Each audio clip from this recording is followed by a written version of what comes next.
என் இனிய நண்பர்களுக்கு வணக்கம்.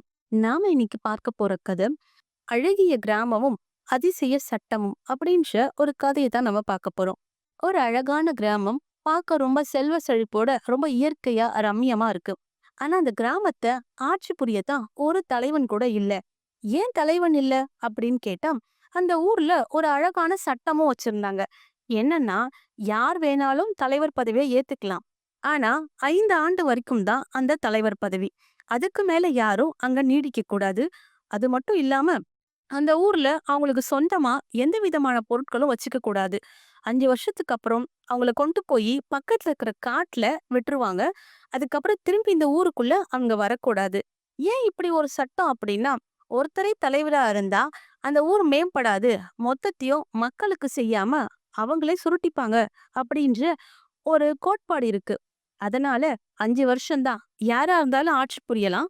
ஆனா 5 வருஷத்துக்கு அப்புறம் அவங்கள கொண்டு போய் பக்கத்துல இருக்கிற வனத்துல விட்டுறணும்ன்றது தான் அந்த ஊரோட அதிசய சட்டம். அந்த ஊருக்கு புதுசா ஒருத்தன் வரான்.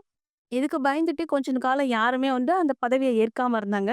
ஆனா இந்த புதுசா வந்தவன் என்ன பண்ணா, நான் இந்த பதவியை ஏற்கிறேன் அப்படின்னு சொல்லி அந்த ஊரை ஆட்சி புரிய தொடங்குறான். நல்லா தான் ஆட்சி புரிஞ்சுட்டு வரான். 5 ஆண்டு காலமும் ஆகுது. அவனுக்கு செய்ய வேண்டிய மரியாதைய செஞ்சு அவனுக்கு காட்டுக்கு வழி அனுப்ப ஊரே திரண்டு வருது. ஆனா அவன் கொஞ்சம் கூட வருத்தமோ துக்கமோ எதுவுமே அடையல. ரொம்ப சந்தோஷமா, இன்னும் சொல்ல போனா இவன் இந்த ஊரை ஆட்சி செஞ்சத மாதிரியே 2 மடங்கு சந்தோஷமா அந்த காட்டுக்கு போக தயாரானா. அங்க இருந்த மக்களுக்கு ரொம்ப ஆச்சரியம். என்ன இவன் கொஞ்சம் கூட கவலையே படாம இவனை காட்டுக்கு அனுப்ப போறோம், இப்படி வருத்தமே இல்லாம ரொம்ப சந்தோஷமா போறானே அப்படின்னு சொல்லிட்டு. ஏன்னா அந்த ஊர்ல காட்டுக்கு கொண்டு போய் விடுறதுன்றது ஒரு சின்ன ஏற்பாடு. ஆனா இவன் ரொம்ப தடபுடலா கொண்டாட்டமா இவனை கொண்டு போனாங்க. அந்த ஊர் மக்களுக்கே ரொம்ப ஆச்சரியம். இவன் என்ன பைத்தியக்காரனா அப்படின்னு.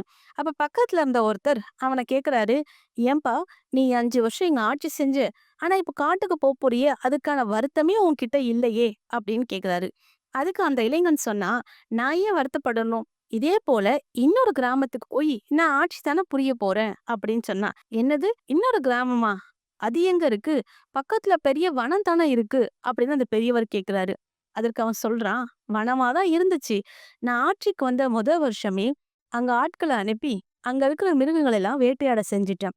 அதுக்கு அடுத்த வருஷம் அங்க இருந்த காட்ட சுத்தம் செஞ்சு அந்த பூமியில என்ன விளையும் அப்படின்றத தெரிஞ்சுக்கிட்டேன். அதுக்கப்புறம் அங்க என்ன விளையுமோ அத பயிர் பண்ண ஆரம்பிச்சு இங்க இருந்த கொஞ்சம் மக்களை அங்க விவசாயம் பண்ணி தொழில் செய்ய, இப்படி பலவாறு நான் பிரிச்சு அனுப்பி அங்க ஒரு சின்ன கிராமத்தையே இந்த 5 வருஷத்துக்குள்ள நான் உருவாக்கிட்டேன். வெளிய இருந்து வரவங்களுக்கும் அங்க ஒரு வேலை வாய்ப்பை ஏற்படுத்தி கொடுத்து அதையும் இப்போ ஒரு சின்ன கிராமமா நான் மாத்தி வச்சிருக்கேன். அதனால நான் இங்க இருந்து போனாலும் அழிஞ்செல்லாம் போமாட்டேன். அந்த ஊருக்கும் போய் நான் ஒரு சின்ன தலைவரா தான் இருக்க போறேன் அப்படின்னு சொல்றான். இதை கேட்ட மக்களுக்கு ரொம்ப வியப்பா இருந்துச்சு. ஆமா, அவன் யாரு என்னன்னு தெரியாம இந்த ஊருக்கு வந்தான். அவனுக்கு ஒரு வாய்ப்பு இருந்துச்சு. அதையும் அவன் ஏத்துக்கிட்டான். ஆனா அந்த வாய்ப்போட நின்னுடாம அத பயன்படுத்தி அவனோட நிலைமைய அவன் உயர்த்திக்கிட்டான். இங்க இருந்த வரைக்குமாவது இவனுக்கு ஒரு நிபந்தனை இருந்துச்சு. இத்தனை ஆண்டு காலம் தான்னு. ஆனா இனிமே அந்த ஊர்ல அப்படி நிபந்தனை பண்ண யாருமே இல்ல. நிரந்தரமா அந்த ஊருக்கு அவன் தலைவனா மட்டும் தான் இருக்க போறான். ஆம் நண்பர்களே, நமக்கும் இது போல வாய்ப்புகள் எப்பவாவது அரிதாக கிடைக்கும். அப்படி கிடைக்கிற வாய்ப்ப ரொம்ப நல்லா பயன்படுத்திக்கணும். இது ஒரு வாய்ப்பா? இதுல என்ன இருக்கு? அப்படின்னு யோசிக்காம, நம்ம கையில என்ன இருக்கோ, அத வச்சு எப்படி முன்னேறலாம் அப்படின்றத நமக்கு இந்த கதை உணர்த்துது. நன்றி. மீண்டும் இதுபோல் நல்ல கதைகளை கேட்க எனது சேனலை சப்ஸ்கிரைப் செய்யவும்.